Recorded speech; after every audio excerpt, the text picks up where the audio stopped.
We now return to Cannonball Run.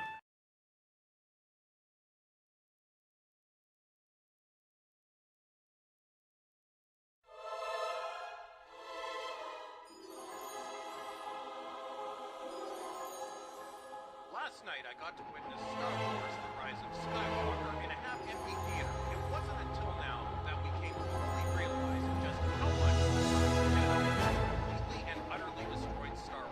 For 2 years, I was saying there was nowhere they could have gone after Episode 8. Kathleen Kennedy and Roundhead Rian Johnson not only subverted our expectations, they subverted the entire franchise. Roundhead destroyed every plot line which has not aged well. And Douglas has asked for a trilogy guide. And never give up, even a human embrace of John Sixtus, or rather than a God J.J. Abrams. Watching it try and they will fix this mess.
It has been a long time coming, and here we are at the end of the Skywalker saga, it's being called.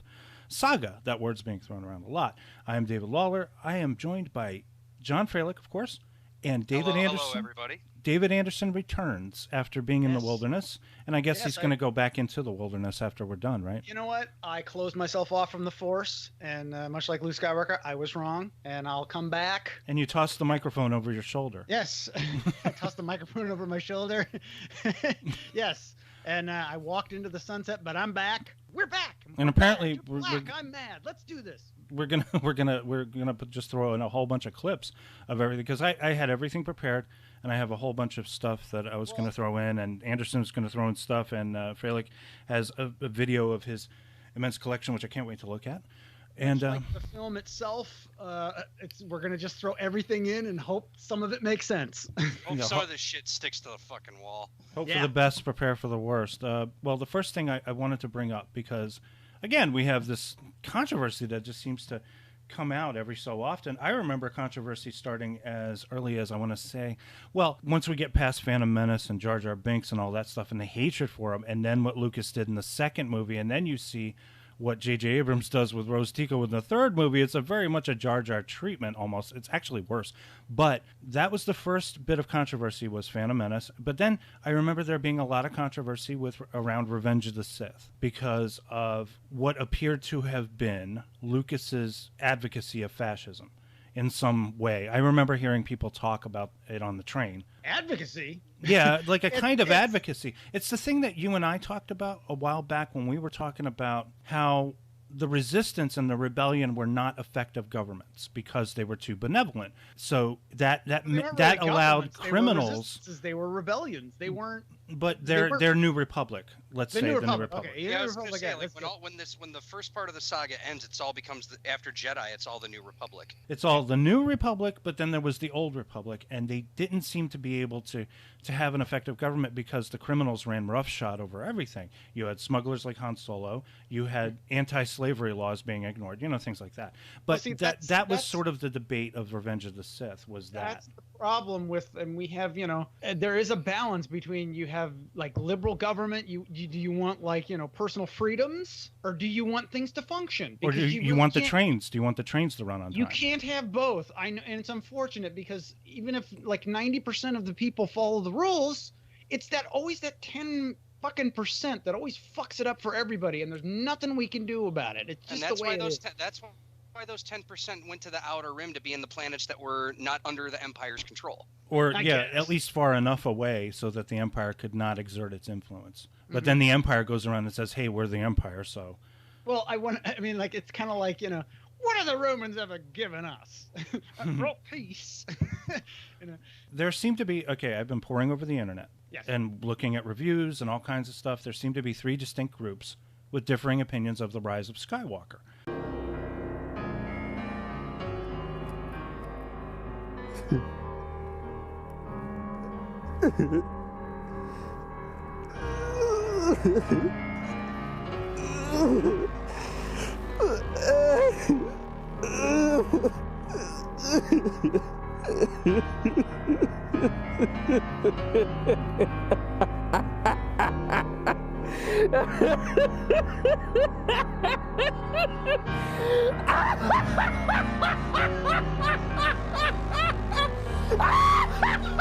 The first group is the fans of The Last Jedi, didn't like it or enjoy it because it reverses much of that previous movie or ignores it completely.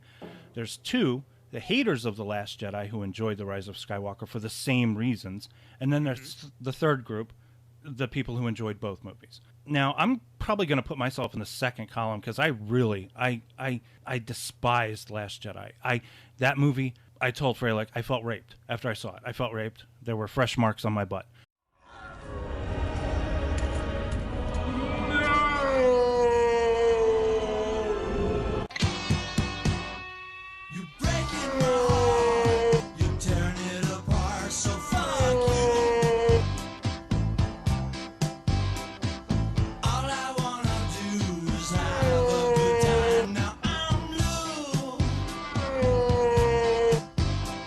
That's how I felt.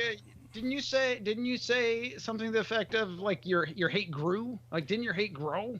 Or is it about the same? Well, yeah, but it didn't make me powerful. So I mean, it's not like it's not like what the Emperor. And Frey, we never found out. What are your thoughts on The Last Jedi? I didn't like it. But I guess I'm in the minority. I know you're the. Okay, I will. Well, didn't you have actually? I remember that you said you liked it a lot more before you saw Rise of Skywalker, but then you started to hate it more because of that, right? Is that what you said? No, I've only seen Last Jedi twice. I saw it in the theaters, and it left such an it was so unimpressive that I literally didn't watch it again for 2 years. Because, like Lawler said, there were so many things I hated about that movie. Number 1, Rose Tico. I'm sorry. I didn't like her. She didn't meant to be there. Number 2, the fucking casino planet, which was totally fucking pointless and drew me out of the movie. And it basically made Benicio del Toro's character fucking pointless, and he's a great actor, and they threw him away. My other third complaint, of course, Luke throwing the fucking lightsaber over his shoulder. Everyone likes that part. I fucking hate that part. I loved it. I can't stand that part. I fucking hate it. And then, of course, you've got fucking Broom Boy. Broom Boy. You've got Broom Boy. Okay, you've got Broom Boy. It's like, oh, okay, so all of a sudden people are randomly Force sensitive now, are we? Well, does it not? Yeah, because they did. But they bring that up in this one. They bring up like the forces. There has been an awakening. It's everywhere. They do that. They do that whole thing with frickin' Finn, where apparently he's Force sensitive. That was his big secret that he wanted to tell Rey, was that, hey, Rey, I'm Force sensitive. Oh, really? Do you think that's what he was? I thought he was just going to say, I love you. J.J. Abrams said after the fact of the movie came out, of like, what was he going to say? And he just sort of pulled that one out of his ass. They sort of made it a running joke for a little while in the movie, but I thought it was just going to be, I've always wanted to tell you I love you, because I was the guy, I was like, I guess the one guy in the room who shipped Finn and Rey, because I liked them as a couple and I thought they had really good chemistry. And then we totally, I mean, it's like JJ borrowed a little something from the Rian Johnson book of kicking people in the nuts with some kind of a weird kicker at the end, but we'll get to that when we get to that. Kicking in the nuts. I swear to God, I mean, I was like, even Regan was watching, and she put her head in her hands when she saw that final bit. And Bronwyn was like, I knew it. I've been shipping them because they have chemistry. And I was like, no, what are you doing? I do think that the original intent was he's gonna try to say it and then never say it, and then you'll never know. And like, as What, a that he loves storyteller, her, or that he has the Force? Because I mean, like Finn it is could just be anything. That's the point of like leaving it open. always, but- yeah, like Lost in Translation when Bill Murray whispers into Scarlett exactly, Johansson's ear. something like that. It's I like, mean, at the same time though, you can't take away from the fact that Finn and Rose were supposed to be a couple. I yes. feel that they should have been. I mean, what happened at the end of Last Jedi? One thing in the Last Jedi that I did, well, there were two things I liked. I liked Yoda. I liked seeing Yoda in Last Jedi. I thought it was wonderful. And the fact that he was actually a puppet that time. he was a puppet, and he was also, like, oh well, drunk Yoda. hey, that's three things actually. Well, the third thing might be part of just the new trilogy, the sequel trilogy. But I like the way they did the Force ghosts in this. Instead of having that blue outline that they had in the original movies, they kind of gave them more depth, more substance as ghosts. Yeah, in a certain I like way. that. I look at it again. I saw it in like IMAX 3D, and it was in my face. So I like to see the subtleties later when I get the disc. It made you feel that they were actually there, you know? I mean, and they were there. I know how they shot these things. They would put the actual person in the room with the person and then just create that I blue will outline. Just remind me. I'll have some thoughts on Force ghosts that happen in this movie when we get to it, because I have some thoughts of like, why didn't they do certain things? That's all I'm going to say. Okay, well, The Rise of Skywalker. Okay, it doesn't... Okay, well, I was going to go into the things I liked about Last Jedi. One was Yoda.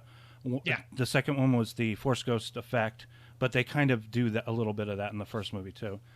Or do they? Do they have a Force Ghost in No, the there's Force no. They do there's not Oh, have- okay. Okay, that's They right. do not have it in A New Hope. no. Okay, so it is actually part of Last Jedi, so credit to whoever, Rian Johnson maybe. And then the third thing was Finn and Rey hugging at the end when they...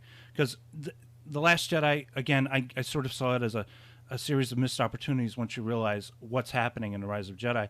One of the most important things was we have to get these kids together and have them have an adventure. And I felt like Last Jedi split them up before they could be together. So they're kind of pre-existing on some kind of chemistry that they really didn't have yet. Unless we're to assume that Rise of Jedi occurs much later in the future after. Or I'm sorry, Rise of Skywalker occurs much later in the future.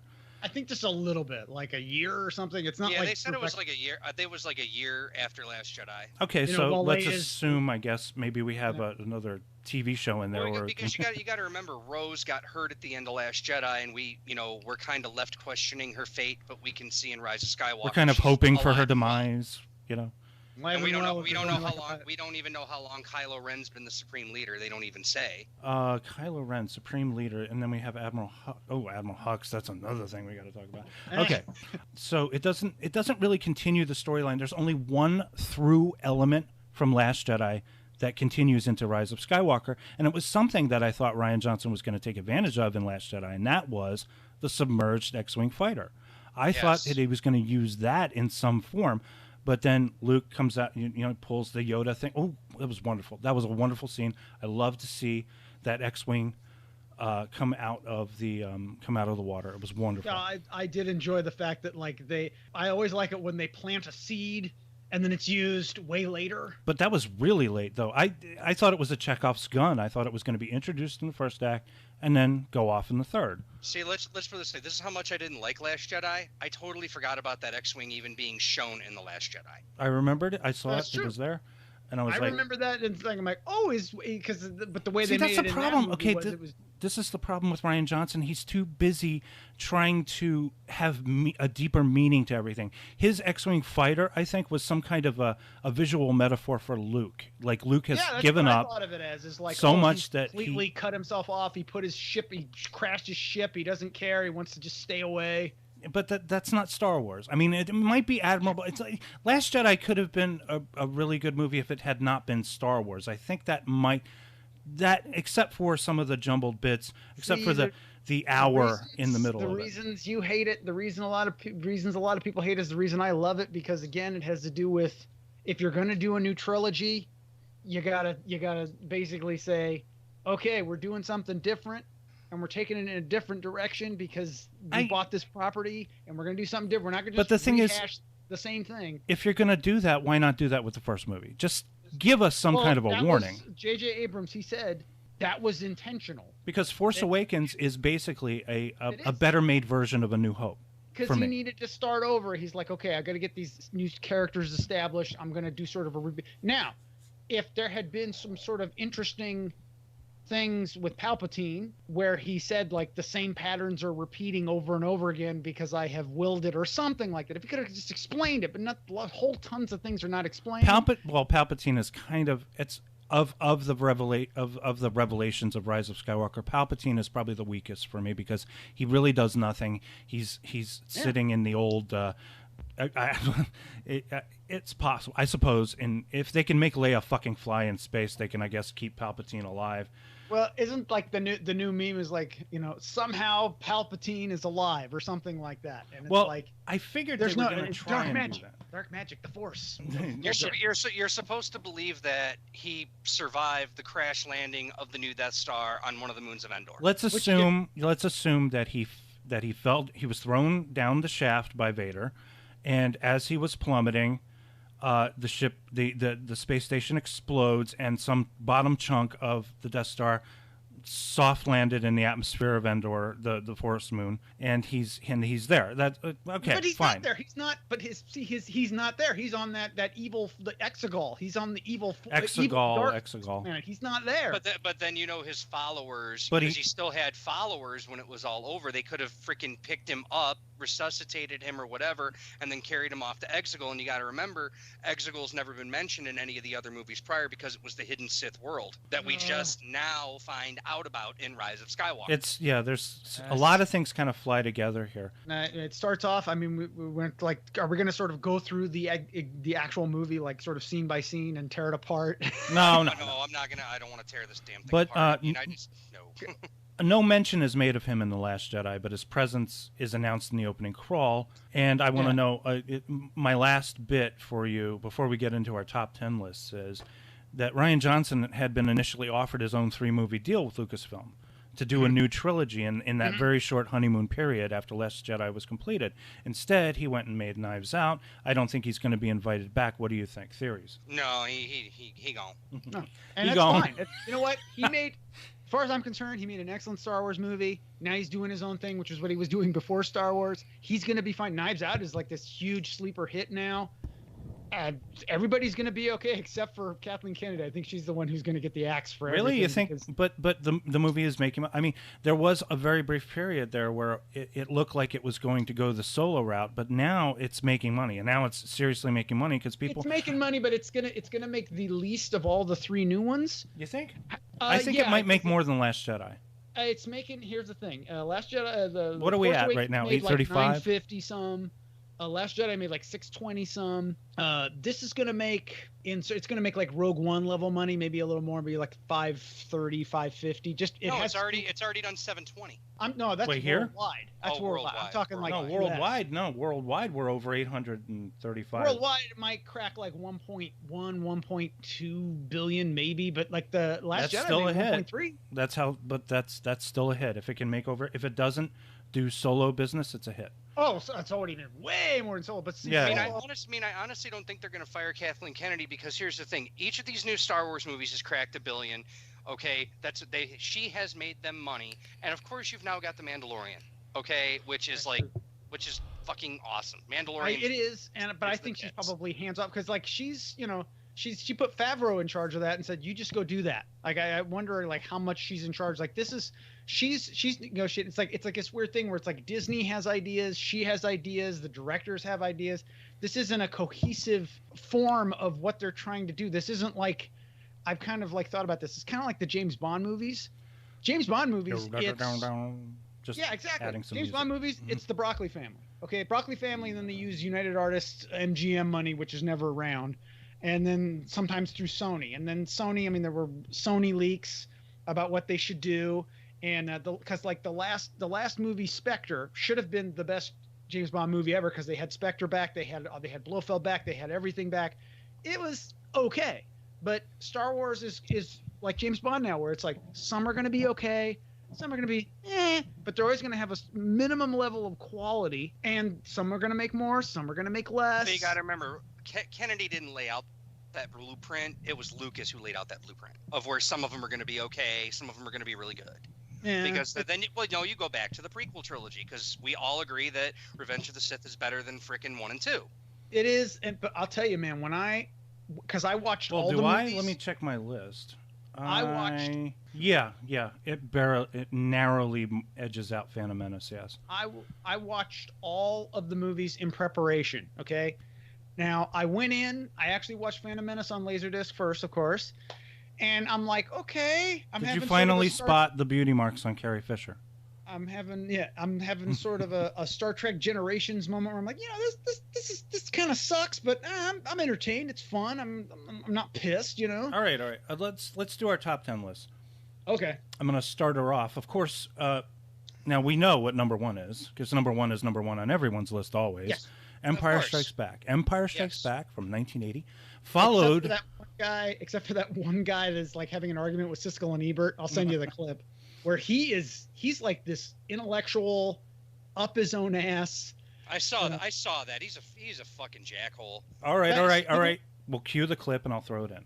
I think the raves for the early Star Wars have been so violent and so extravagant that I feel one cannot afford to mince one's words if one dislikes these things. You certainly did not do that. But why do you feel they are so bad? I feel they're so bad because they're completely dehumanizing. Obviously, let's face it, they are for children or for childish adults. They're not for adult mentalities, which unfortunately means that they're not for a lot of my fellow critics who also lack adult mentalities. But anyway, they are for children, and they're brutalizing children. They're stultifying children. They're making children dumber than they need to be. Surprisingly enough, he gave Hollywood Nights 4 stars. Okay, so now the way I rate it, wow.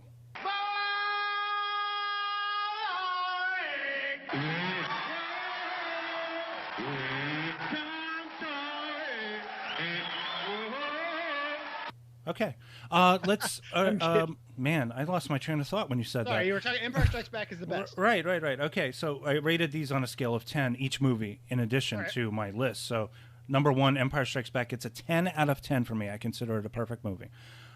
Number 2, Force Awakens. 8 out of 10. Okay? Notice there's no 9 out of 10. Force Awakens, because I consider it a superior version of Star. It's basically A New Hope remade, but it's remade with a certain level of confidence, I guess, that Lucas maybe didn't have in 77. Number 3, Star Wars, A New Hope, of course. 7 out of 10. Whoa!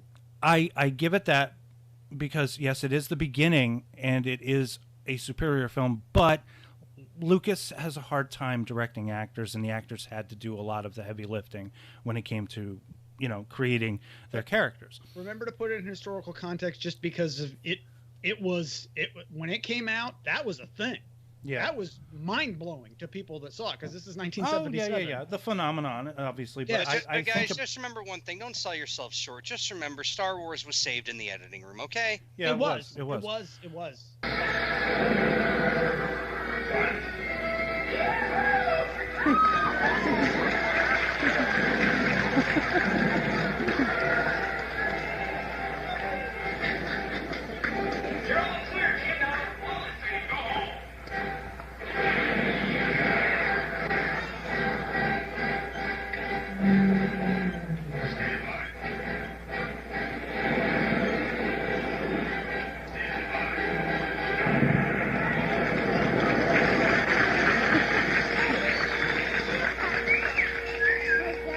A lot. I mean, Lucas is responsible for creating, but he was like he had very little hope for the movie. He thought it would make its money back. It would be profitable, and he'd be able to sell a coffee mug. That's what I remember. For him, it wasn't kind of like an out of control Disney movie. It's like he was trying to just make a kids movie, and then the budget blew up, and the whole thing. He's like, oh shit, this needs to make money. All right, now we're gonna get into the change, and you guys are gonna roll your eyes. Number four with a 6 out of 10. Rogue One. I love Rogue One. I hated it when I first saw it. I hated 10 ain't great. I hated what they did to my beloved Carrie at the end. Even though they got the beauty mark just right. Mm-hmm. But it gets a 6 out because it's a very different Star Wars. This is what you were talking. You know how you said, well, they went another direction with Last Jedi. I felt like they went another direction with Rogue One. It was very much kind of like I don't know. It was like Inglourious Bastards, Dirty Dozen, Star Wars style. That's what it reminded me of. Okay, number 5, another 6 out of 10. Rise of Skywalker. that it gets a number solid 5. I told you guys, I told the both of you, solid 5. So I can agree to that. it gets a 6 out of 10 from me. Now, right just under that at 5 out of 10, Solo. I really love Solo. I love the way it was made. It was a mess, of course. They fired directors to different tone changes, but Ron Howard is always a very competent force, and he's one of the few directors that we all actually know his work. Now, number 7, we're getting into the 4 out of 10. Revenge of the Sith is my favorite of the prequel trilogy, and then that's followed by Phantom Menace. Phantom Menace mainly for that kind of nostalgia sentiment, and there's a lot of stuff in there that I find really exciting, like, of course, the Duel of the Fates. I love Liam Neeson, Ewan McGregor. They're great. The kid is annoying, but, and he says yippee, I think. And then after that, at number 9, we have The Last Jedi. Now, The Last Jedi is the best movie of the bottom 3 for me, because I felt like somebody put some thought into it, unlike the final 2 movies, which are, in order, Return of the Jedi and Attack of the Clones. That's my list. Return of the Jedi, jeez. Return of the Jedi gets number 10. Attack of the Clones is number 11. Anderson, he's the Dante Hicks, man. He says all Jedi had was a bunch of fucking Muppets. I put Jedi ahead of Clones because it's part of the original trilogy, yes, but it gets a 2 out of 10. And it shares that with Last Jedi, for me anyway. But I felt that Last Jedi was marginally better than Return of the Jedi because a little more thought was put. I mean, I can hate Rian Johnson all I want. I can hate him till the cows come home, but he put a lot of thought into it, more thought than it probably deserved. Your hate only makes him stronger. And Attack of the Clones, we all agree, probably the worst one. Do we all agree on that? I agree on that. It's the worst one.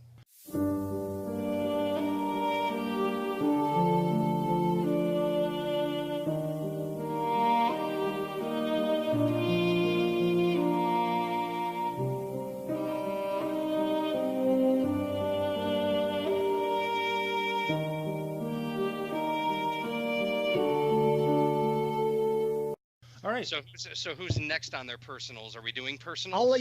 I'll let you go first, and then I'll do the final because I'll probably get the most flack for it. So you'll get the most heat. Okay. Here we go.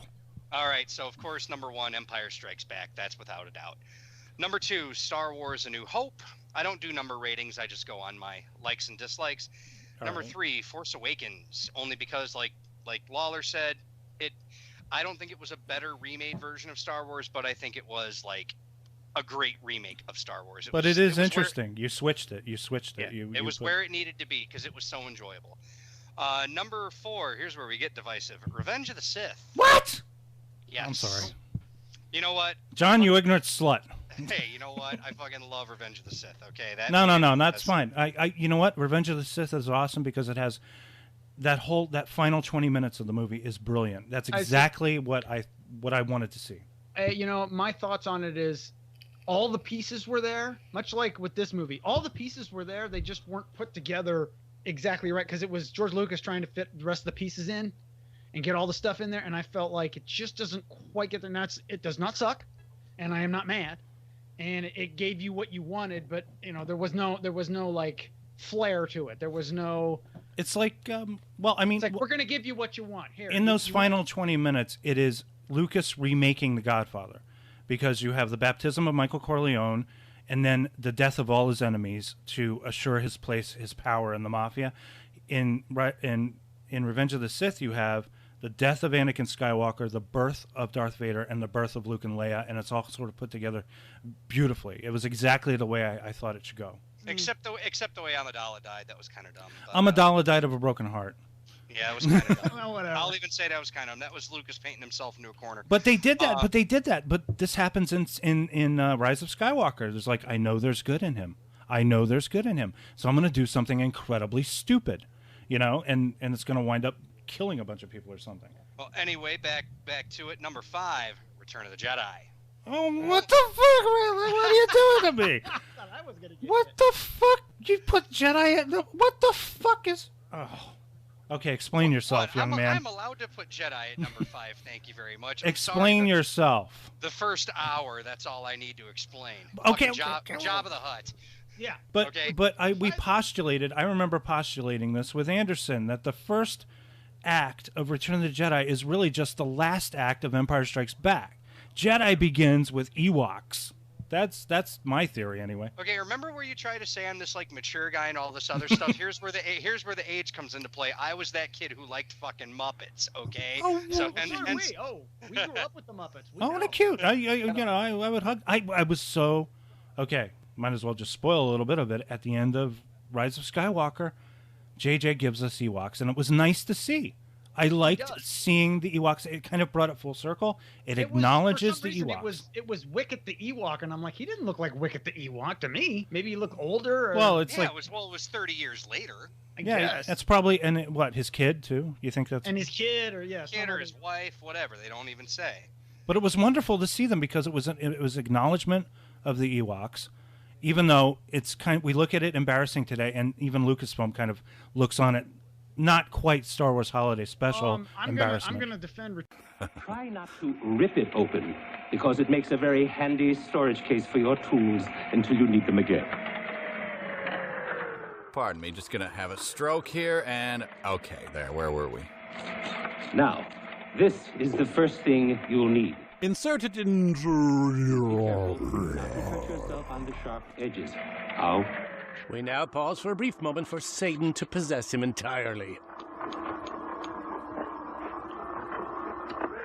Did David Lynch guest direct this segment, or? Return of the Jedi. I clocked it and I timed it when I actually watched Return of the Jedi. The actual from when they meet the Ewoks, I guess maybe from when Carrie Fisher meets the Ewoks, and then they get taken to like when they get in that thing and get in the trap. And then they meet the Ewoks until they actually when Luke gives himself up. Yeah. And then the battle starts. It's literally only maybe like 10 minutes of the actual movie where it slows down. And the movie itself is like 2 hours and the extended. It's like 2 hours 17. I would say it's not that much of the movie. And I would say then that Jedi then begins instead. Let's say Jedi begins with the new mission, which is a second Death Star and Mon Mothma and all that. That's my thought. But hey, look, 10-year. I mean, it's like they didn't. I feel like they didn't have a story, so they just said, okay, second Death Star. 11-year-old me thought that the half-built Death Star thing was like the coolest idea ever. It was, but you shouldn't. I'm making circles. But this is wrong, though. This doesn't feel like the Galactic Empire. This feels like counting your chickens before they're hatched or something. Well, remember, he's the Emperor. It's the whole thing where it's like his counting your eggs to get them. The whole idea was to get them there. Every time he tries to build some sort of big, scary thing to destroy people with, all of his enemies get together and try and destroy it, and then he can destroy them. It's actually a good plan. But it's like a weird. Why I don't understand. He's got this death fetish too. He's like, strike me down. Come on, strike me down. You have to kill me. You kill me, and then you become evil. Okay, he does that let him twice. finish his list here. Go ahead.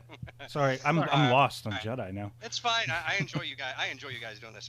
Number 6, Rise of Skywalker. Rise of Skywalker, very close to mine. It gets a number 6 for me because I liked it better. At the end of the day, I enjoyed it, and 2 words for you, Babu Frick. Babu Frick, my favorite character ever. I love him. Hello, Babu Frick. I kept saying that to Regan. Nick, I was whispering it in her ear when we were watching. I was going, hello, Babu Frick. I love that guy. I love him. And he's like, and then C-3PO, it's like a joke. They set it up like a joke, and then it gets a payoff. C-3PO says, Babu Frick, he's my oldest friend, after they erased his memory. And I was like, well, that was fucking awesome. I gotta say, love that they incorporated C-3PO more into the action. Yes. I feel like he has, like, for the first time in 9 movies, he has a personality. It's like strange. I mean, it's like he was like this uptight, fussy robot in the 6 movies, and then here he's got like an identity, and and there's a bit where he's like looking at everybody. He's like, I just want to look at you all before you wipe my memory because I want to remember my friend. And I'm like, this is C-3PO, dude. He's like, it would make more sense if he'd said that to the original cast instead of these new people that he just met. But again, missed opportunities there because Force Awakens, the one thing I didn't like about Force Awakens is that we didn't get to see Han, Luke, and Leia together again in one last adventure. Instead, they were all scattered apart. You know, that's another thing that you know what, we got them all. We got them all in a weird way in this one. You know, but we got to let Frey finish his list here. Finish your list. All right. So after that, we got Solo, which I've already said the best way I can sum it up. It was the Star Wars movie we didn't ask for, but it was the one we needed the most at the time after the shitstorm that was the Last Jedi. I'm sensing a pattern here. I'm not hearing Rogue One at all in this list. Well, that's next. Okay. Rogue One is next. The only reason Rogue One gets lumped lower, I'm not a fan of espionage movies. I get that it's like a Dirty Dozen, Ocean's 11 type movie, but I'm not a fan of those movies. Inglorious Rebel Bastards. Well, it's also not a very good plan. It's not done very well either. Yeah, it's just like, I mean, the only thing that was awesome about it was, outside of your whole, Carrie Fisher thing, I did love the end. The end was great. It was just. I don't understand how they nailed Peter Cushing, but they didn't. 10 minutes of that movie, it's full. It's like Star Wars porn. It's the great. I mean, I get a little verklempt every time because it's so perfectly Star Wars. But that's only 10 minutes of the movie. Right. Are you talking about the final 10 minutes, right? When Darth Vader comes out, although it's completely inconsistent with his character, where he's in full Jedi mode. He's like doing the things that you were hoping he'd do in he's something. Throwing people around and he's moving people around. And then as soon as it goes right into the original Star Wars, and then he's there and he's just sort of some lumbering stuntman walking around trying to look imposing. It doesn't quite fit, but I can maybe explain or bullshit my way out of this one, but maybe he was just so fucking angry in A New Hope that Princess Leia got away from him with the plans or something, and the plans are gone, that he doesn't want to use his force powers. He just wants to choke the life out of somebody. That's what I was thinking. Yeah, man, I don't know. But he doesn't even use his force powers. He grabs that dude and picks him up. He crushes him with his hand. Sometimes you just want to pick up like a bat and beat the shit out of somebody, even if you have a shotgun. Well, because you also got to remember when the first Star Wars movie premiered, no one knew about the Force yet, and we didn't know about Vader and, his whole thing with the Force and everything like that. So you can't give too much away too quick. Although commendable to Rogue One that they kind of went back to the original Darth Vader mask design, where it's always been slightly altered through the years, and it's a much more A New Hope looking helmet. It has changed. I saw a comparison. It's of the a little, helmets. it looks maybe a little dirty, a little scuffed, but then it's nice and polished in Empire and Jedi. Okay, next. So after Rogue One, the Phantom Menace. Phantom Menace. Where are we? I don't even know where we are. Well, we're on number 9 right there. That's number 9. Okay. So you put it lower. All right. Yep, number 9 is Phantom Menace. In spite of its problems, I still do enjoy the movie. Once you get past the talk of trade federations, once you get past Jake Lloyd as his stupid performance as Anakin Skywalker, never since the kid who played Damien in The Omen, I ever wanted to punch a little motherfucker in the face so bad. But anyway, I digress. Yahoo! I don't hate Jar Jar like everybody does. I think Jar Jar was funny as hell, even though a lot of people thought he was annoying. I love Jar Jar, but it is what it is. You know what? It is what it is. He annoyed like a lot of people, and a lot of people complained. I wasn't like angrily annoyed by Jar Jar. I just thought he seemed out of place. That's all. He seemed out of place. A little bit, because the Star Wars movies never really have that kind. I mean, this was trying to be the new 3DO. I get what Lucas is trying to do. It's like, we need a 3DO type character, for these Jedi to follow around, so that's where they came up with Jar Jar. But they went. That's where they came up with Rose. Yeah, they went super over the fucking top. That guy that played Jar Jar, like, this was right at the kind of the beginnings of the internet, but like this was what the internet was made for this poor actor to get hassled. And he went through a lot of emotional turmoil because he was hassled a lot. Yeah, but I have so many issues with that. Like the same thing happened with Kelly Marie Tran. And what actors need to realize is nobody hates you. They just hate the part you're playing. In her case, her performance as Rose was terrible. It honestly, I don't know if it had to do with the fact of her character just being there for Finn, or the fact is that she can't act. I know. Well, no. She can't act. I didn't have a problem with her performance. I just had. She's such a sumptuous target to hate. She's so perfect to take all your hatred, put it in a bag, and just throw it at her, because I didn't like what I felt. I wrote an article about it for Second Union. I wrote how Rose is basically everyone's chubby, ugly sister who eventually becomes a beauty queen. It's like she's all that Star Wars style. Take off the glasses, you're a beautiful, sexy young woman. But it really didn't work for me, because I felt like what she was doing was empowering all of the ugly ducklings out there. Like Kathleen Kennedy was like, you know, nobody thought I was attractive. We're going to put an unattractive one. Actually, Kelly Mary Tran is an attractive woman. They made her look unattractive in that movie. I've seen pictures of her. She's not a bad looking broad. Well, then she did the the press junket on Kimmel for Rise of Skywalker, and that was just like, wow, that's you. I was like, holy crap, you're hot. I mean, I feel like they wanted her to be chubby. They wanted her to be unattractive and get the boy. And you notice in Rise of Skywalker, they barely say boo to one another. I feel like something didn't work. You know. Well, she got cut out because they said that there was a lot of scenes that she had with the sort of the half done Carrie Fisher stuff, and it just didn't quite work, so they had to just cut her out. I don't know if that's true, but that's what I don't know. Studios lie, man. And actors lie too. I mean, fucking Marina Sirtis and Jonathan Frakes said they were not invited to work on Picard, and here they are. So, people lie. That's all they do. Let's get down to scraping the bottom of the barrel. Of course, number 10 is Last Jedi, and we've already talked about it. We've drug it through the mud enough. We won't need to drag it through the mud anymore. We all know that the dead-on arrival is Attack of the Clones.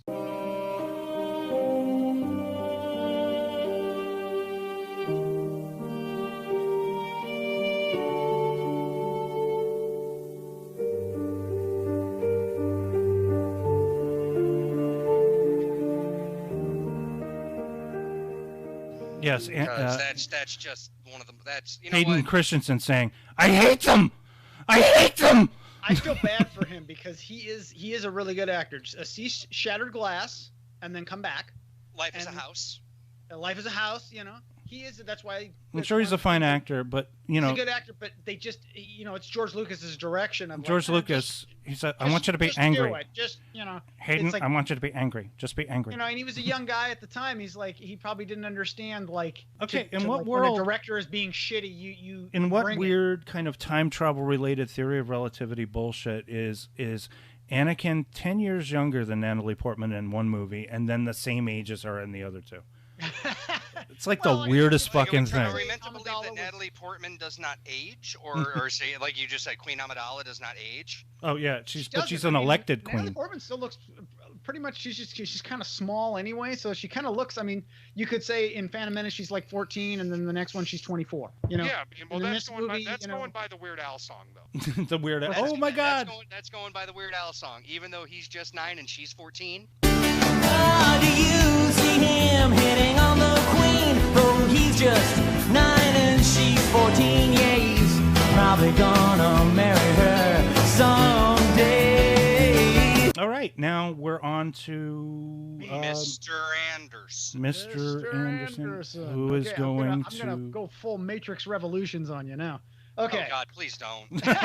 Wait, no. As long as there's no orgy, I don't mind. I am Neo. First movie, Empire, obviously.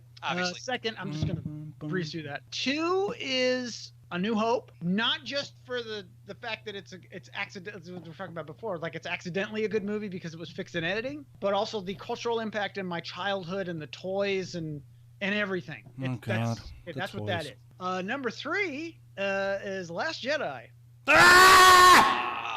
David, you ignorant slut. Why? Here's why. Why? You called... Okay, can I just say something? David, you called me once Loki, the god of mischief. You are the god of mischief. And I'm god of thunder, too. And rock and roll. Depending on what I eat. Okay, so here's the thing. It deconstructs Star Wars, and I liked that, because at this point, maybe in the series, in my life, I don't know, but it was time to take that chunk of my childhood and put it in its place and do something different. And I thought that this movie it surprised me. It challenged me on certain things that I was completely open-minded about, because like this is coming after Force Awakens, where it's like, oh, well, this is okay. What I liked about it was I really like these characters. There's a sense of fun. It's exciting. There's spaceships. It's great, but it felt very conventional to me, and it also had things that I expected to happen that did happen, where it's like they're gonna probably kill off Han Solo, and they killed off Han Solo, and I'm like, okay, they did what I thought that they would do. But then this comes along, I'm like, you start off and it's like he flings the lightsaber, I'm like, oh fuck, and then he doesn't want to do anything, he doesn't want to go anywhere, and then you have the whole thing with Snoke, and he's doing his thing, and he's trying to get Kylo Ren, and he's being mean to him now. He's saying, all this old Star Wars shit that you're into, it's wrong, and then you have Snoke. And maybe you're the chosen one. What was the point of Snoke? I had to say it. We get to that in Rise of Skywalker. There was no point, and that's one of the things I actually liked. I kind of wait. Okay. Before you continue, yes. Do you remember the scene in Revenge of the Sith where the Emperor makes the special order to kill all the Jedi? Yes. And then we cut to Yoda, and Yoda clutches his heart, and he looks down. That's what I'm feeling right now listening to you. Just so you know. Oh. I'm doing like a Princess Leia when she feels hand die. When she feels hand die. Oh. Okay, so and then we have the ending with Snoke, where it's like, I was legitimately surprised in that sort of that battle when he sliced Snoke in half. I'm like, okay, this is going off in an area. I don't know where the fuck this is going. I forgot there was one element of one other element of Last Jedi I did like. I did like the fact that the entire Resistance had been wiped out, and you could fit all of them into the Millennium Falcon, and they all escape. That I liked, but again, it's too brave a movie to do at that point. I think if you're gonna do brave, maybe start at the beginning, not in the middle. I feel like that was it. But go ahead. I think the reason I like this so much is it's very much like Empire Strikes Back, where it's like they take something that's established of what you think Star Wars is when you see the original Star Wars, and you have an audience, especially that one guy that just hates Star Wars in general, where people, I'm turning into that kid again, like, did you ever have a dream where the thing, okay, you know what I'm talking about. Have you ever had a dream that you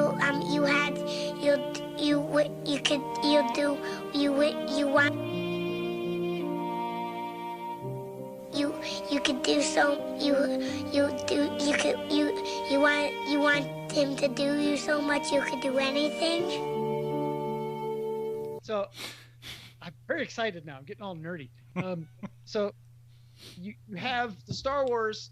Like the original Star Wars is one way. It's like this throwback to these sort of almost like Flash Gordon-y things. But then you get an Empire Strikes Back, and it's like, oh, because he had snuck in a little bit of the mysticism with like the Force and everything, but it was so vague.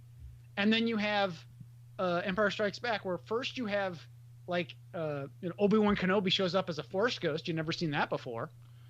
Yeah. He shows up in a vision, and it's like, oh, okay, there's Force ghosts. It's kind of like these invented powers, where like, so when people get mad about like Superman 2, where it's like he has all these invented powers, like, and it was something that was previously it was never explained.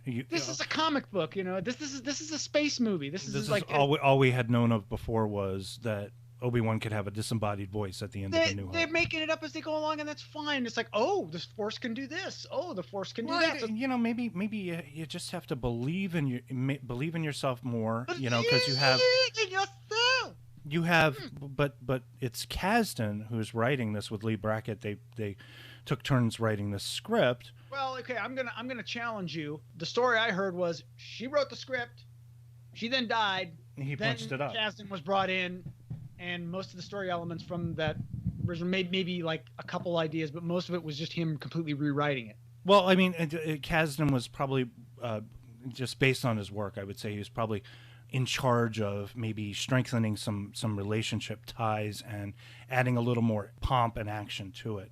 Okay. Whereas Leigh Brackett was more kind of Western and ambush and big ass fucking AT-ATs or shit. Remember, we could have gotten that weird sort of cheap sequel where it's like all on one planet.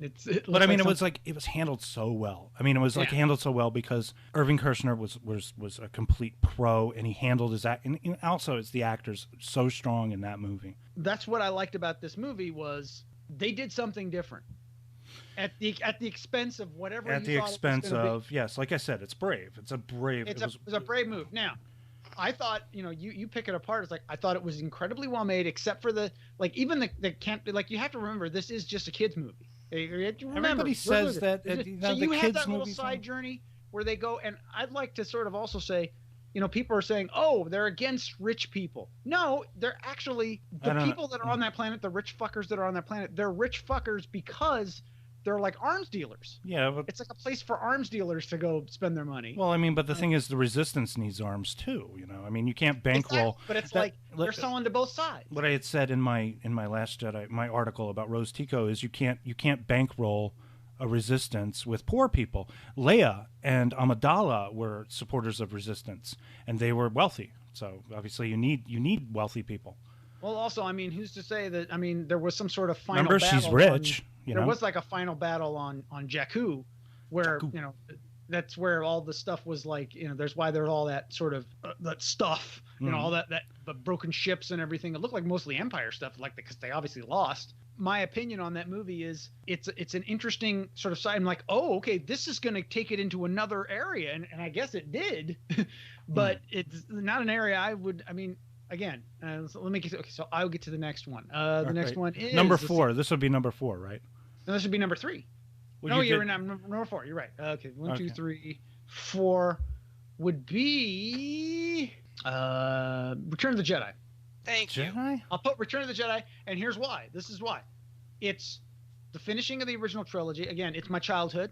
Okay, a lot of it works. If you really go back, people poo-poo it all the time, Ewoks and everything. But when you look at it, it is somewhat of a clunky wrap-up, but it gives you what you want, but it doesn't take any risks, at least in the last half. The first half, and I said this before, it's the most Star Wars-y movie you could have made at that time. You got Jabba the Hutt, which people forget now. That was you will see Jabba the Hutt. Yeah, you will see. There was some revisionism though going on, because I remember when the movie came out, everybody loved it, and it actually did make more money than Empire. It did well, adjusted for inflation. I think it made a little bit less, but yeah, because you also got to remember with Empire, when that came out, the critics weren't as kind to it. That's why they didn't, it didn't make a lot of money. In the beginning. Yeah, well, they viewed it as the middle. Well, of something. This back in the day when movies would play, because that movie played basically in the boutique theater, in the 70mm theater for a year and a half, much like the original Star Wars. And also sequels were still in their infancy back then, and 81. Not everything was when they would. 81 was when they would have the re-release upon re-release upon re-release, 2 or 3 re-releases, and then. But I have a newspaper review of Jedi, and it got 4 stars. I mean, people loved it, critics loved it. Oh, Roger Ebert and Gene Siskel, they loved it, and they're Siskel gave it 3 stars, by the way.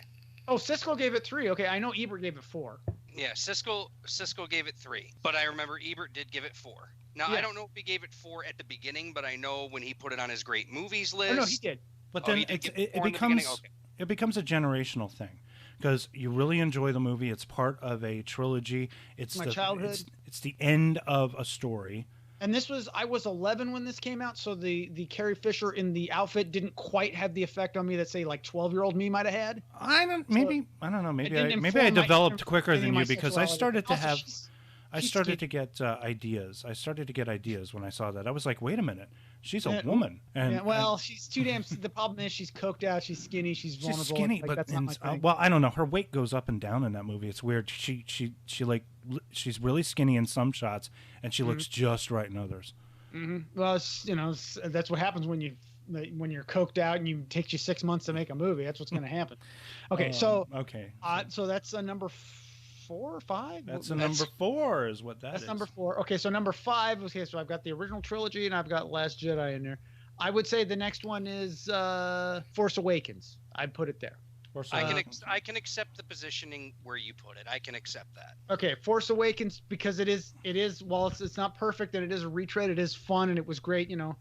This kind of has to do with letting go of things and starting new things.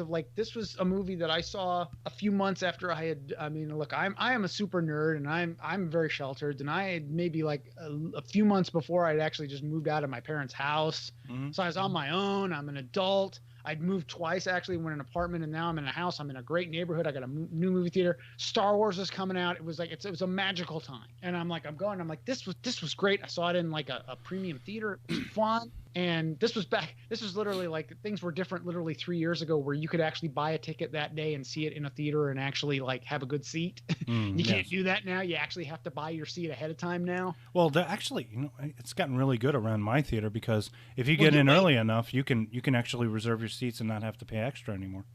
Oh, that's what I do. I mean, I just go. It's no longer it used, but a couple of years before. It used to cost extra to get the seat ahead of time. Yeah, RPX. That was the only way you could reserve seats at my theater once upon a time. Now every theater is reserved and I have an AMC. The only time it's not is when 75% of the theater has been sold already. You can't reserve anymore. If you get in early enough, you can reserve seats. So well, I walked in, I got a good seat, I went, it was great, I had fun, but I'm like, okay, this is a good start, this is fun. Nothing was really unexpected. I was expecting Han Solo to get killed. And I wasn't expecting that. That really did shock me. Yeah. So then the next one would be, I guess, Rise of Skywalker. So Rise of Skywalker is the worst of the movies for you. Now, if I go back and I see it again, or when I get the disc or whatever, and I see it again, this might change. But this is my opinion after sitting on it for a while, because initially I might have even put it above Force Awakens just because of the batshit insanity of it. But then the more I think about it, I'm like, this is not 100% competent filmmaking, especially from J.J. Abrams, who should know better. Well, that's probably because he had to tie up a whole bunch of shit that was left hanging out there. But he had the combination of tie up a loose. First of all, give this movie an extra 20 minutes. Give me some plot. It's okay. Give me 3 hours. That is one of my problems with the movie. The bar has been raised with Marvel movies. Now, I know you haven't watched them or you're not super into them. I'm sure Freilich is. I'll probably get into them this year. What they were able to do with all of those movies, with all of those like sort of side movies and then meeting with sort of the meetup movies, was genius. Had foresight and thought was put into things. And they were also allowed to be creative and come up with like little funny jokes that pay off like 2 movies later and stuff like that. Whereas with this, it was, we got to come up with something. I know that Colin Trevorrow was initially signed to do this movie. This is a guy who made Jurassic World. And he's actually going to make Jurassic World 3 too. And he was brought in, and this is where, Rian Johnson, he was conferring with J.J. Abrams when he was making Force Awakens. And they were like, could you change this one thing so that I can put it in my movie? He's like, sure. I had to do something to do R2-D2 or something. They say that in his plot, in his idea, his story idea, Palpatine wasn't even in it. Yeah. And I don't think it was changed because I think it was his idea. Well, he's like, he looked at Rian Johnson movie. He's like, okay, well, here, I don't need Palpatine. And then they said, no, you got to put Palpatine in. And he probably said, no. And then that's probably what it was. I think that his idea might have been better because having Palpatine come in out of nowhere when you could have, if you had an original plan to have Palpatine come in, you should have sprinkled stuff in there. Yeah, that's a little bit more. Because but when you put Palpatine in this movie, you have shifted the entire story to place a greater emphasis on his character because he's a major character in Jedi. He makes a brief appearance in Empire, but he's a major character in the prequels. And then it sort of irritates me a little bit because he outlives Han, Luke, and Leia. But does he? I mean, he's he's sort of Evil Dead. He looks. Well, did you notice that he's on some kind of life support? Did you notice that he looks like that thing in the basement in Evil Dead, in Evil Dead 2. He's got like IV lines going into him or something that's keeping him alive. I mean.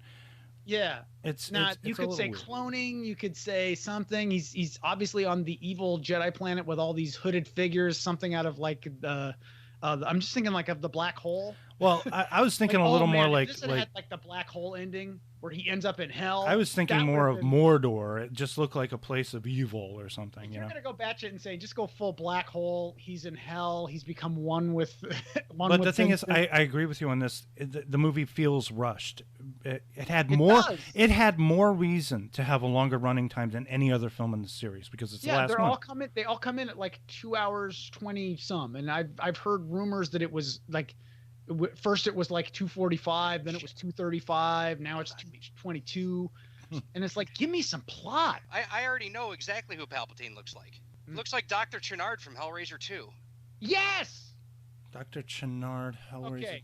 Is that the guy who was like, I suggest radical reconstruction surgery.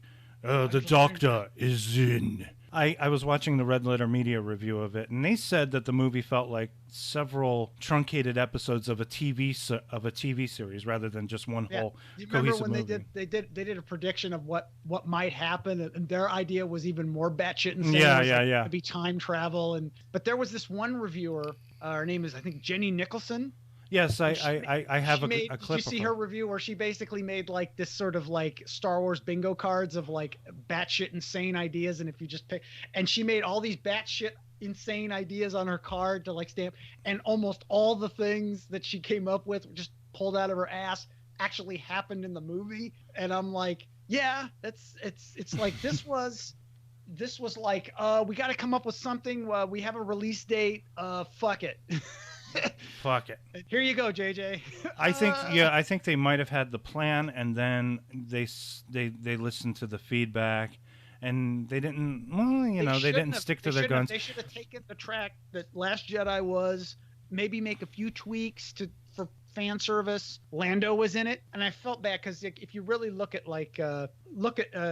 Billy D, Billy D, he's not in the best shape. He really doesn't move around all that much. But you know what? He's there. They fixed his hair. He's kind of got hair now, but he's basically kind of like leaning up against things or sitting down because I think he's in his 80s now. I mean, but he's like 80. I think he is 80. But you know what? It's okay. This man probably got the most amount, the best quality amount of many women in his life. This man has loved like no man has loved before. He probably broke his hip a few times, yeah. He probably broke his penis a couple of times. This man, he was works every time. Man. He had his Colt 45, and that's all he needed, man. He was getting it, so he's a life well lived. So he's okay, and I'm sure he's happy with what he's done and how he's lived his life. So good for him. And I love that he wore that same outfit that in Solo. Like he had that yellow, whatever that yellow thing was.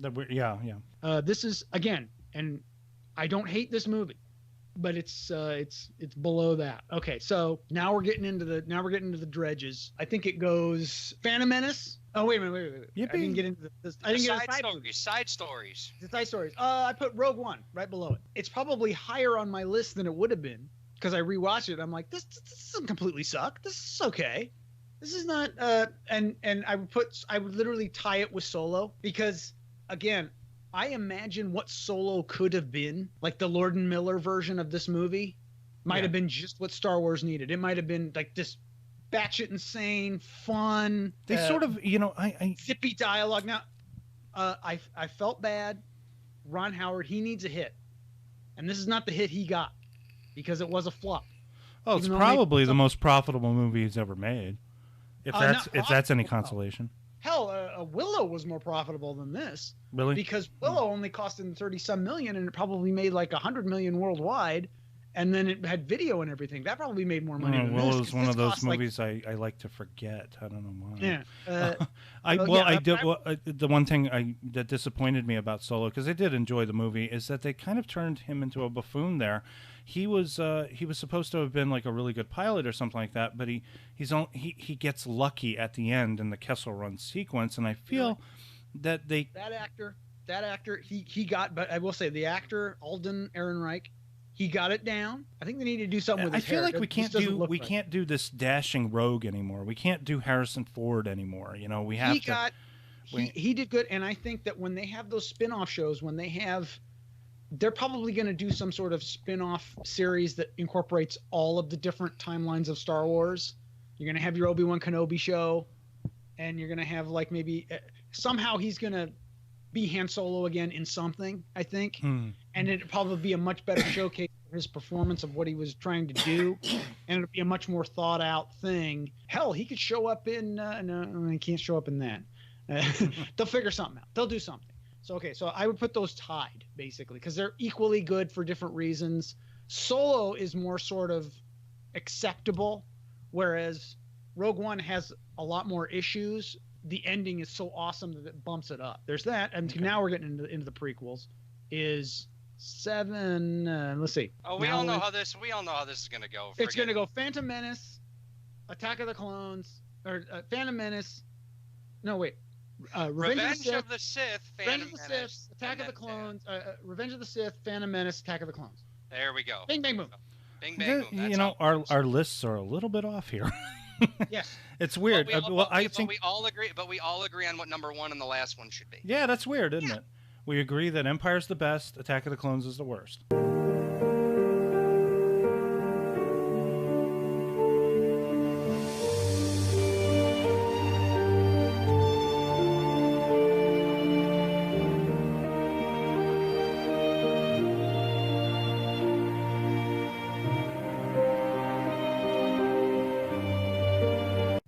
thing and is, they're Attack both of the Clones, the second movies in each series. You can put Attack of the Clones on, and you know you won't lose your erection. You know, it's not gonna kill you. It's not gonna hurt you. I'm racking my brain trying to figure out if there was any good quality to Attack of the Clones that I could remember. I mean, a lot of people say Yoda using a lightsaber. Yoda, yes, he does the whole. A lot of people try to say that him using a lightsaber is freaking sacrilege, fighting freaking Darth Tyrannus. But you know what? This is the weapon of a Jedi Knight. Christopher Lee.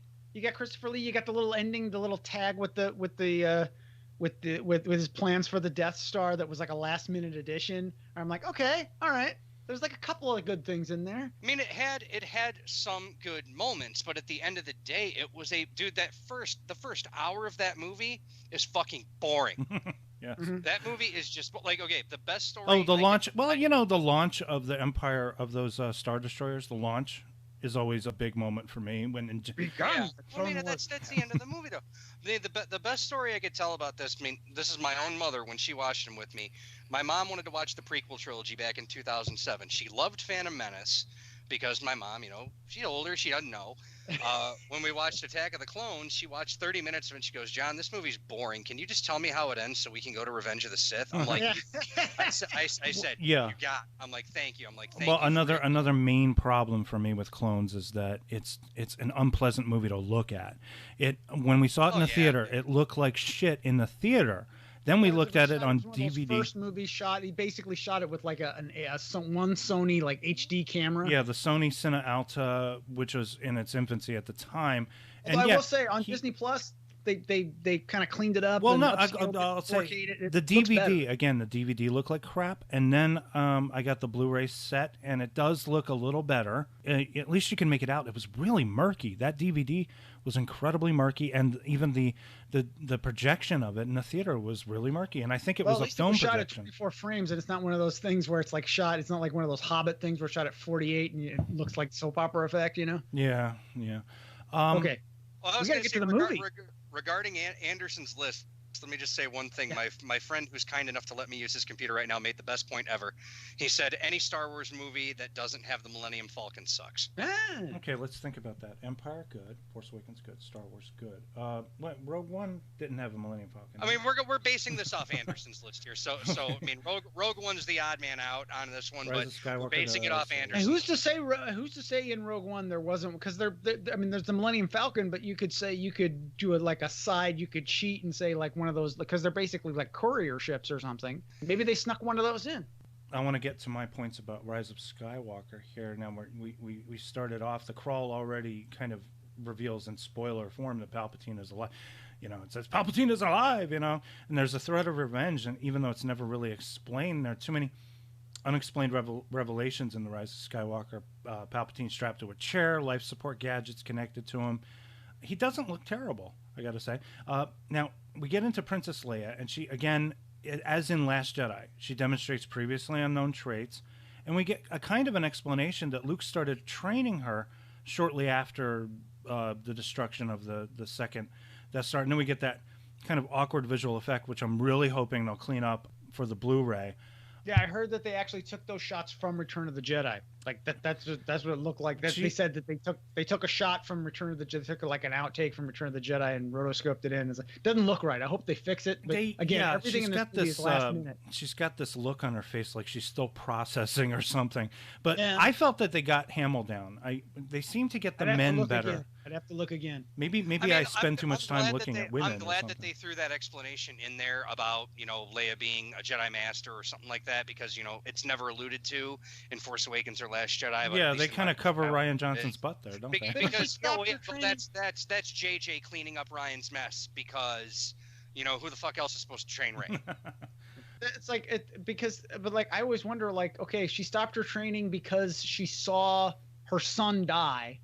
And this is before she even had her son. Yeah. Like, but then you see, don't have your son. But then you can explain that we're saying Luke is helping her harness her force powers, and you know, a Jedi can see into the future. According, you know, this is Yoda from Empire Strikes Back saying, you know, if you search deep, you can see your future, or you can see the future. Or it could just be another bid to be woke by making women stronger than men. Just going to throw that one out there. Sometimes they are. We've moved on. It's almost like we've almost forgotten that there was a handful of people in the Millennium Falcon at the end of Last Jedi, because we've got an assembled. We're assembling the Resistance again. And oh no, but wait a minute. This movie starts in sort of you need a montage. Where Kylo Ren is getting, he's got I got the triangle, I got the triangle. He's got like this. We're on a mission, and we're looking for these objects, right? He has the triangle so he can find, and he has to go to Now, by the way, they don't explain what planets he's on when he's doing this. Oh no, it is Mustafar though. It is, but they don't say it is. Is it Mustafar? I mean, did they say he's on Mustafar? Wait, it actually looks like Mustafar too, right? It looked like he was in the woods to me. He didn't look like he was on lava and like a lava planet with like a building or anything. Oh, so okay, all right. And then he's got his wayfinder, so he finds the secret planet. I guess everything is within warp capability, as everything is close. He goes to the planet. Yeah, and nobody's worrying about fuel this time. Everybody was worried about fuel in Last Jedi. He meets Palpatine, and this is what I like about the movie. It gets right to a point. It's like, okay, Palpatine, he's alive, and here he is, and here's what he did. And he's like, and he talked about, I killed Snoke, of like, I made Snoke, and then there's like, they pan over and he's in like a jar. There's like a jar of other Snokes, and I'm like, all right, I see if like it's a fuck you, I would not mind a director's cut with added scenes, because I felt like Palpatine was shoehorned a little too hard into this one. Yeah, well, that's JJ cleaning up Rian Johnson's mess again. What if we did this? What if we had George Lucas come back, and we had him do a complete re-edit of all three of them, so he could sprinkle stuff into one movie? This is the first opportunity, this movie, but we get to see Rey, Finn, and Poe working together as a group. That's the problem with Rise of Skywalker for me. Is only the problem that it had trying to, number one, clean up the mess of Last Jedi, which kind of leaves everything out in the open and makes it look like failure is imminent. But for me, Last Jedi really wasted opportunities by not showing them working together. It should have had them doing that. In the third movie, you might be able to buy a little bit more of the kind of crazy shit that was going on in Last Jedi. But in the second movie, we need to establish relationships here. And the only relationships that we had were Rey and Finn. Poe is there. Poe knows Finn, but Poe does not know Rey. And consequently, Poe, Finn, and Rey are not a team. We have Carrie Fisher in his sort of weird... I was thinking about this. If anybody's watched Sopranos, about how the guy that played Tony Soprano's mom, she died, and they had to have like an episode where they like have her like say something to Tony, and then you find out she died like later in the episode, and then of course they can write like him being affected by it. But they took like scenes, other stuff, and they sort of digitally put her in, and it fits so poorly. If you ever can, maybe I'll find the clip. Well, where it's like she kind of she goes, all Tony. of her. Well, I mean, like all of Leia's like dialogue is inconsequential. It's like a bunch of like reaction. It's a bunch of like words strung together that kind of make no like sense. A lot of yeses and nos and like. And she's like, sometimes I guess they use a body double and they put her in shadow. But I will say this though. It's like, and this is J.J. Abrams. He said this is like, if you didn't know, you wouldn't know. You would think, oh, they just kind of gave her. They kind of did a. Well, yeah. Well, instead it would be the three of us going, "Wow, what was with Carrie Fisher in that movie? She seemed like she wasn't there." Yeah, she seemed like a little like they gave her like they cut all of her part out. We might not have never had any indication that she died, but she did die, and we know this, and we're going into the movie knowing it. Yeah, and that was one of the considering times. What they had, they did a good job with it. I'd put it that way. Well, yeah, a person died, you can't bring him back. I just realized they kind of did a Peter Sellers in Casino Royale situation where it's like they'd fired him halfway through because he was mentally ill, and so there's fuck it, we'll just blow him up. This was one of the moments where I shed some tears. I started crying in this movie, and I must have cried maybe 3 times. And my daughter was looking over at me because she heard me going like Cue that. The clip from The Crying Wife. So we just got done watching Return of the Jedi. Molly cries at everything. Watch. Are you gonna be okay? Did R2-D2 get put back together? Does R2D? Yeah, R2D2 gets put back together. But I didn't see him get put back together. He was at the very end of the movie. Him and C-3PO were together. Well, I'll refer to you, Kevin Smith. Kevin Smith's review. He started crying. He cried twice in his review of Rise of Skywalker.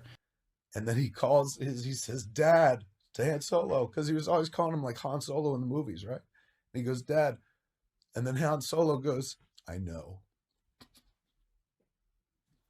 Come on, man.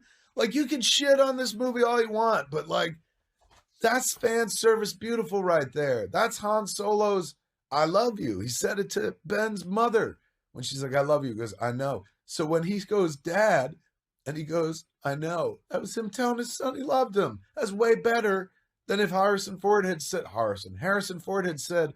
I love you, like in the dialogue. I thought that was beautiful, man. Really, obviously beautiful to me. Sorry. Getting over a cold. I did not cry once in this movie. I didn't even come close to crying in this movie. I cried when Leia died, and she was clutching the medal that she gave Han Solo at the end of New Hope. That was the only part I shed a tear at, by the way. See, and this is why I might be like losing my nerd cred, because like at the very end when you know they take that medal and they give it to Chewie, you know. Yeah. I'm like, what the fuck is that? I'm like, I thought in my head, what was that thing? So I didn't realize till after. Oh, it was the medal. Like I had to see a review of like, oh shit, I didn't even remember that it was the medal that he was supposed to get. And I'm like, geez, I think I'm an old man now. I don't care. Yeah, it's strange. In the book, in the novelization of Star Wars, Chewie did get his medal. It's just Chewie had to lower his head really down to the ground to get her for her to be able to put it on him. Okay, so that was the first time. One thing of like, at least in this particular instance, it wasn't one of those things where you have to read like a side book or read the novelization to understand of like, that's the thing I don't like about Star Wars is it's like, oh, if you want to know more, this turns into like it's turning into the episode of like an end of an episode of like Voyagers. It's like, if you want to know more, go to your local library. I'm like, fuck you. Well, there's a lot Don't make me have to read a goddamn book. There were Timothy Zahn's series that he wrote that follows after the events of Jedi was very well written. It was a very good continuation of the story. I started it on book on cassette. But I got like 20 minutes in and got distracted. She is clutching this medal and kind of summoning a quote-unquote force ghost of Han Solo. Han Solo appears before Kylo, and they kind of have a mirror discussion of what they said right before Kylo killed him in the first movie. It was so nice. This was wonderful, and now we're going to talk about all the good things. Let's talk about the good things, shall we? And we'll put up a picture of a kitten just for effect. I want to say this, though. The force power that Leia used to sort of distract Kylo Ren at the end, and then that healing power that Rey used, you know, that was pre. And maybe Frelick understands this because he probably rewatched Mandalorian. The Baby Yoda used that healing power on the episode of the Mandalorian that dropped early on a Friday. Baby Yoda used the healing power on an episode that came out on Wednesday before, because they usually drop them on Friday, but they did this 2 days early. I had not seen that, but I already knew. That, Mr. Frelick? I only saw the first episode. That healing thing did not surprise me because Palpatine, in his efforts to seduce Anakin to the dark side, said they could heal people with their powers. So I find unnatural. It's there. I mean, it's there. Lucas created that, so it's right there. Because Darth Plagueis was the one that could, manipulate the midichlorians into creating or killing people, basically. Yeah, all the Scientology stuff. You could almost say that, in a weird way, that because this is spoiler, but Rey is like Palpatine's granddaughter, which I didn't understand was the fact that.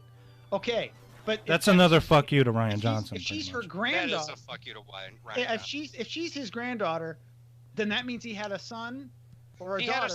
He had a son. Okay, that was his son. Why didn't his son have any powers? Why didn't his son? Because maybe here's the thing. Okay, there's an easy explanation. Rey didn't even know she was force sensitive until she was called upon.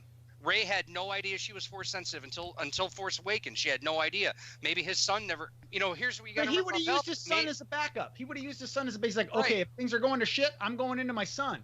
Right, but at the same time, Palpatine probably, he could have used his son, but I think he wanted the girl more. I think maybe he knew his son wasn't force sensitive. But dude, it's a plot hole. It's a fucking plot hole. And also, there is also the other thing, because they're Sith, they're evil. Darth Vader, a la Anakin, a.k.a. Anakin Skywalker, knew damn well who Owen and Beru were. He knew them, and he had them murdered. why not Palpatine have his own children murdered? If they didn't want to embrace the dark side or be a part of it or fought him actively, there are plenty of different explanations. Now that's a good way of putting it. Maybe his son renounced him, says, I'm not going to have any part of this. He kept his Force sensitivity hidden, and he's like, give me my granddaughter because I know she's Force sensitive because it's in blood. Yeah. And then just snatched her, not snatched There's something her, there. These people, these are bad guys. These are bad guys. They're evil, But then we talk about the whole fuck you to Rian Johnson. Last Jedi sets it up to where, hey, anyone can be Force sensitive. Hey, Rey, your parents were fucking nobodies. That's what Kylo kept telling her. It kept getting on my nerves too, because Kylo Ren kept saying, "Did he ever tell you about your parents? Did he ever tell you about your parents?" That's the Obi-Wan certain point of view kind of bullshit, Now, I wanted to mention the other time. Now, when Harrison Ford appears and they have their discussion, I started crying again. I started crying. It was wonderful to see. It was I did not know about that. That was one thing. Because I hear, "Hey, kid," and I'm like, "Oh," because he's like, because his last line to him was "See you around, kid." Well, he said he was not going to come back. He's in semi-retirement, and he sort of walked on. He walked on and did this thing. This might have been a favor. Please come back, please. Like they got okay. Dude, he made the most money out of anybody who made Rise of Skywalker. He did, but he was uncredited. He was uncredited in the movie too. Carrie Fisher gets top billing. That, in the credits, at the end credits of Daisy Ridley, who does carry this movie quite well. She actually does. Yeah. She's third, fourth billing. It's she's all the way down there. It's it's Mark Hamill, then it's Carrie Fisher, then it's more established actors, the Poe guy, Oscar Isaac, then then her, then John Boyega. It's man, and she carries this movie. Okay, she's good. My favorite moment in the movie is the one that again had me crying, and that was when Rey was dying from all the horrible lightning bolts, and then suddenly she starts hearing the voices of Jedi, and they are all the voices. They even got an audio clip of Alec Guinness, and threw it in there. I heard Alec Guinness. First thing I knew I heard was Samuel L. Jackson. I was like, he was like, get up, motherfucker. That's what English, motherfucker. That's what I want to hear is get up, motherfucker. Yeah. And then you hear Liam Neeson, and you hear Ewan McGregor, and you even hear Ahsoka Tano, who was my favorite character in the Clone Wars. I love Ahsoka Tano. They got the girl who did her voice on that show to do it was it was beautiful. Was in there. I didn't notice that, but I heard that later. But this was something that I was hoping would happen, and it seemed like they sort of half-assed it, where I'm like, if they all show up as Force ghosts, if all the old people come in, and Liam Neeson, you give him money, he'll do anything. And it's if they can get all the people back, do a little CG if they have to, bring all the Jedi back that you've known over the years. They all have Force ghosts, and then they use their final last gasp of their Jedi energy or something. That would have been awesome. They kind of half-assed it. Well, I don't know if I would have preferred seeing them as Force ghosts. I would have, because what would they have been doing? They were just standing up over her like Mickey from Rocky saying, "Come on, get up! You're gonna eat lightning and crap thunder. You gotta get up. You're a rocking machine." I like hearing the voices. The voices were fine. They were good enough for me. I was perfectly fine with that. It didn't bother me in the least. That was actually one of the most redeeming parts of the ending right there. Oh, and by the way, speaking of the ending, okay, a lot of people are fucking butthurt about how Rey pretty much took down Palpatine with the lightsabers, right? Mm-hmm. I'm like, dude, only one Jedi was capable of destroying Palpatine with, reharnessing Force lightning back, and that was fucking Mace Windu. Mace Windu, that's right. Mace Windu. Well, he almost did. He got distracted. Fucking Anakin fucking did what he did. That's another. Yeah. Dude, point is, if Anakin hadn't been in that room, Mace Windu would have fucked his shit up. Probably, Everybody knows this. Everybody knows this. Can I just say, I just realized, what would have been the perfect ending? It would fit in with the batshit insanity of it. I don't know if you remember the movie Krull, and how at the end it was basically the Power of Love ending, where they used they were getting married and they had the power that I give fire to water or something, and then the fire comes out of their hands and it kills the beast thing. I was thinking, man, this would be the perfect opportunity. You get Kylo and you get Reylo together, and then the Force lightning come out of both their hands, and then they could kill him. That would have been awesome. It's interesting that you bring up Krull, because I was looking. Okay, you remember Rogue One, the actress that they hired to composite Carrie Fisher. Now the girl that they hired to play Carrie Fisher's stand-in and put Carrie Fisher's face over her. If you look at pictures of her without all of that. Just what she looks like. She looks almost exactly like Lizette Anthony in Kroll. It's very interesting. It's interesting. Look it up. Look it up. You'll see her face. I will look that up. She looks so much like Lizette Anthony in that movie. Audience, if you have not seen the movie Kroll, find the movie Kroll and experience it. Get the cheap Blu-ray. Get the special edition DVD if you can with all the special features. It's an awesome movie. It's completely batshit insane and it's stupid, but the score on it is awesome. It's probably James Horner's best score. Okay. Oh, and for all you Star Trek nerds, that's Eddington from Deep Space Nine playing Ken Marshall in Kroll. Yes.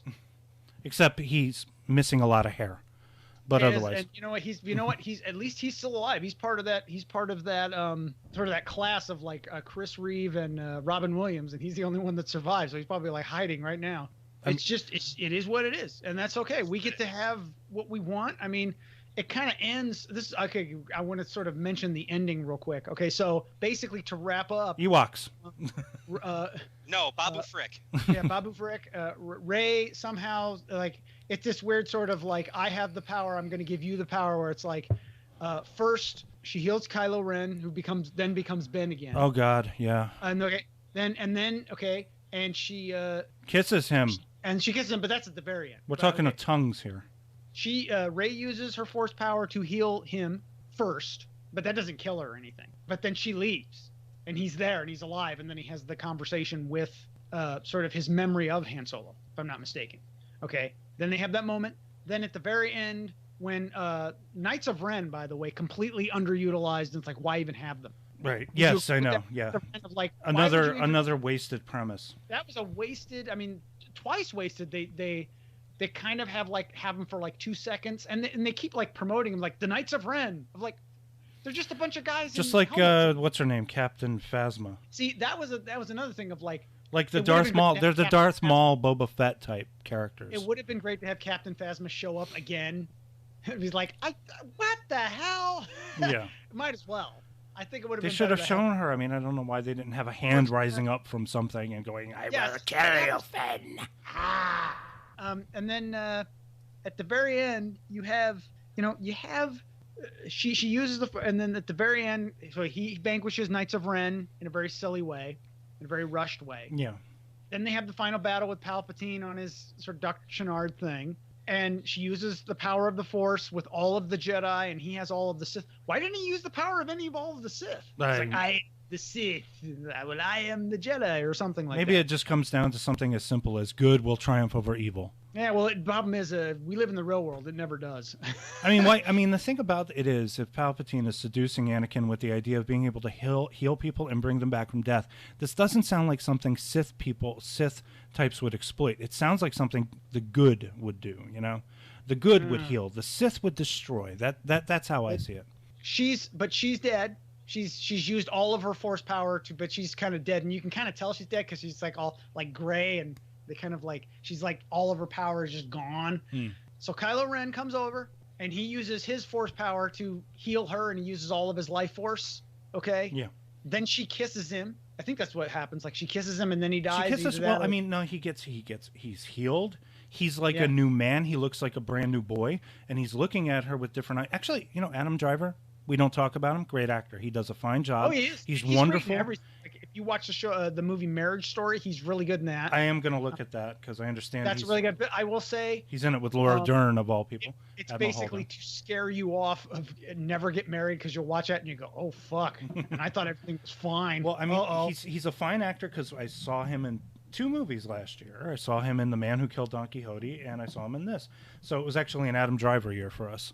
But he's able to he does the tortured, conflicted stuff a hell of a lot better than Hayden did in the prequels. Yes, and I felt that was probably it was down to Lucas. I think Hayden could have done it. Okay, so she kisses him, and I think it's an earned kiss because it's like she can't not because it looks real. I mean, you're definitely with him, but it shocked me. It shocked me, and it disgusted Regan, and it amused my wife. You can say they're almost related when you think about it, because if he's technically he is a Skywalker. Okay. Think about it like the Montagues and the Capulets from Romeo and Juliet.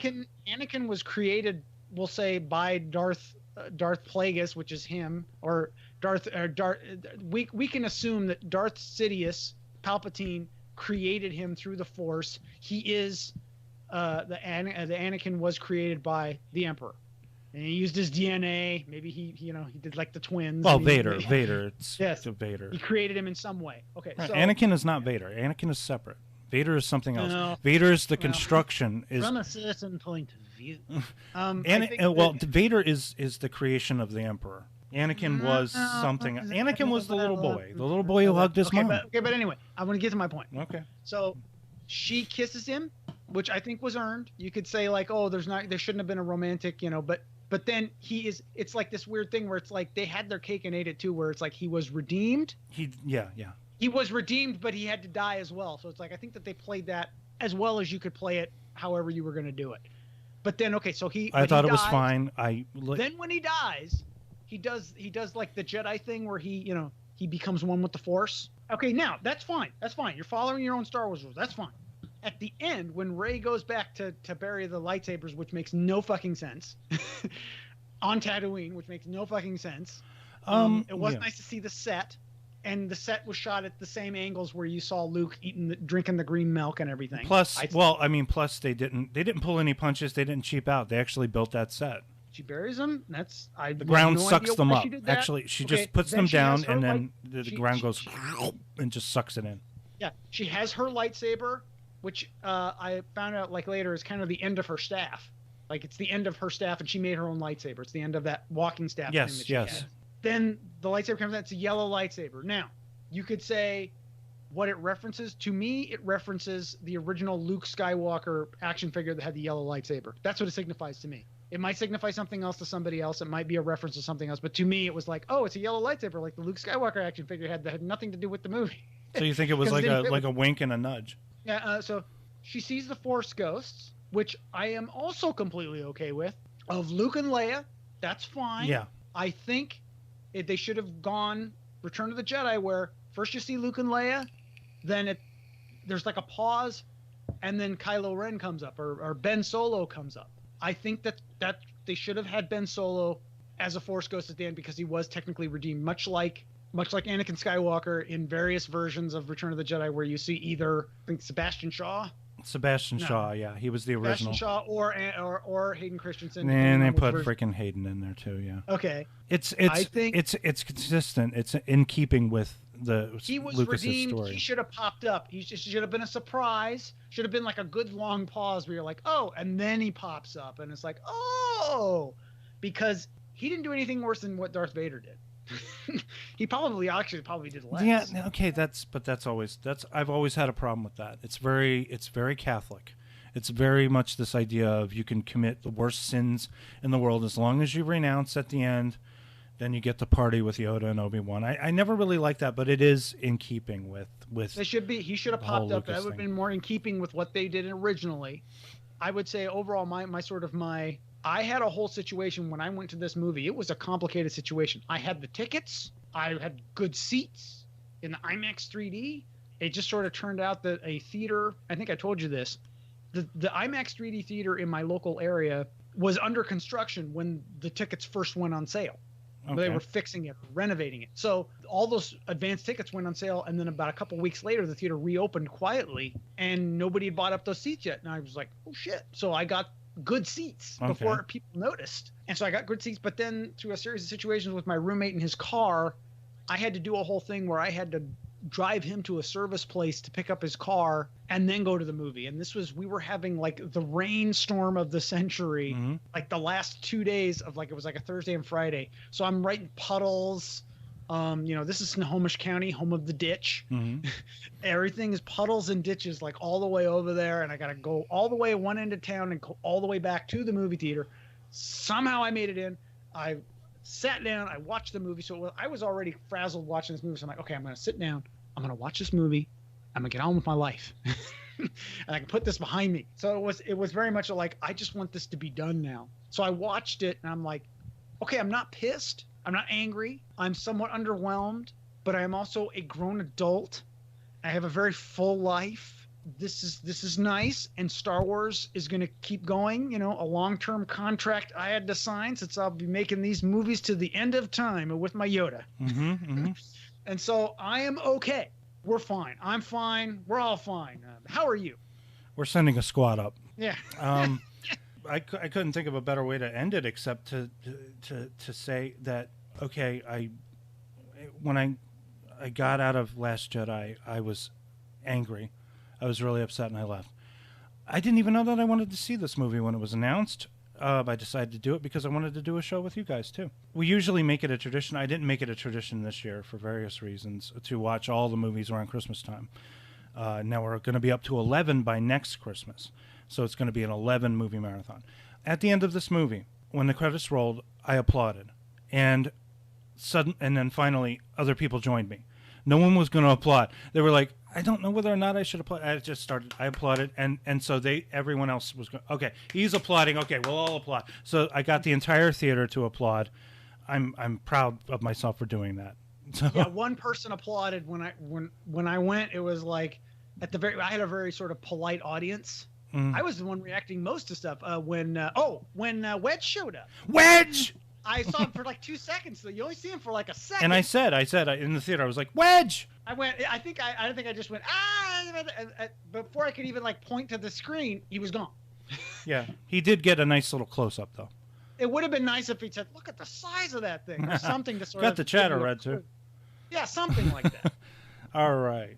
Okay, this is the end of it. This is the end of it until, I guess, I don't know what's going to happen. If we're going to get another trilogy in 10 years or 15 years. I don't know. Okay, here's what we're going to get. Here's what we know. This is Remote Control, head of the facts. Here's what we're going to get. We're going to get more Mandalorian.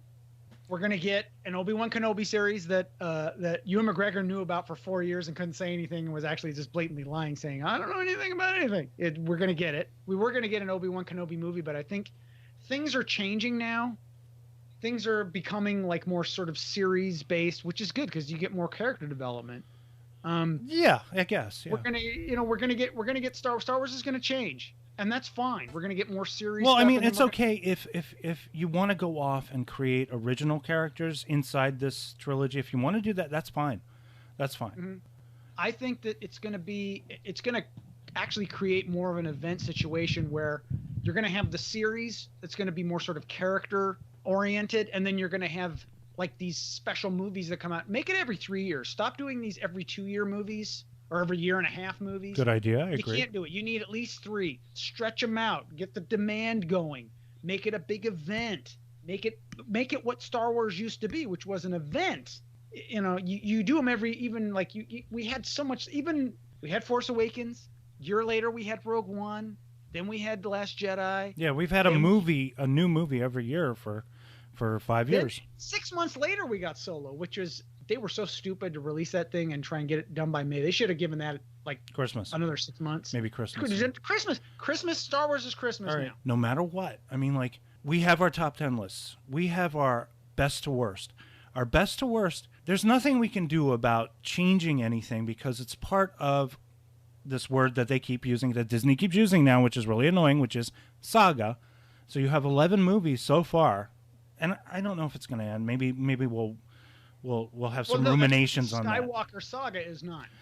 The Star Wars saga is whatever it is, and But it's sort of like the Bible, or it's sort of like a sacred series of books, like Chronicles of Narnia, Lord of the Rings, something like that, Harry fucking Potter, whatever it is. And if it's something that brought something out of you, that you grew up and you watched these movies like we did, these movies.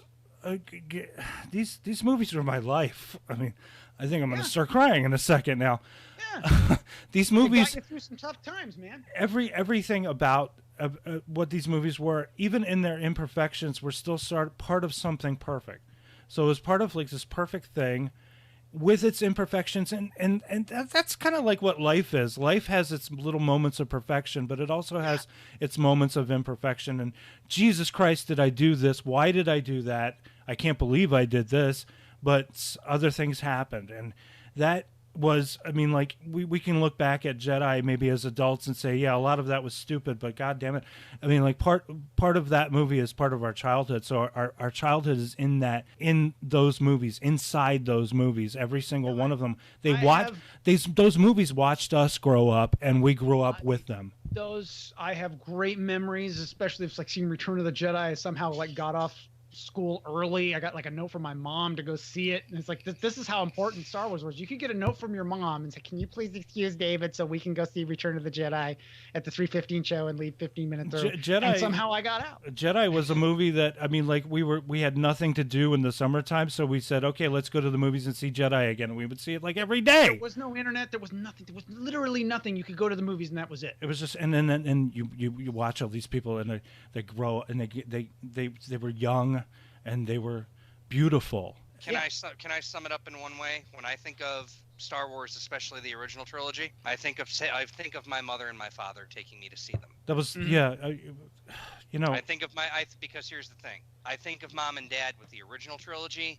I saw the prequels and the new ones by myself.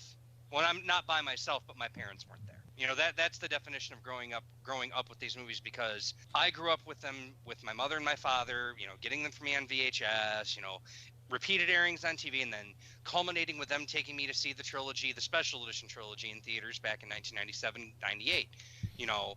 But then when the prequels came out, I had a car, I had a license, you know, that was like, hey, guess what, Mom and Dad, you can't go see the prequel trilogy with me, but, you know, hey, at least they raised me the right way. You know, It's a family. The movies, in a sense, meaning I grew up with the movies and the movies grew up with me.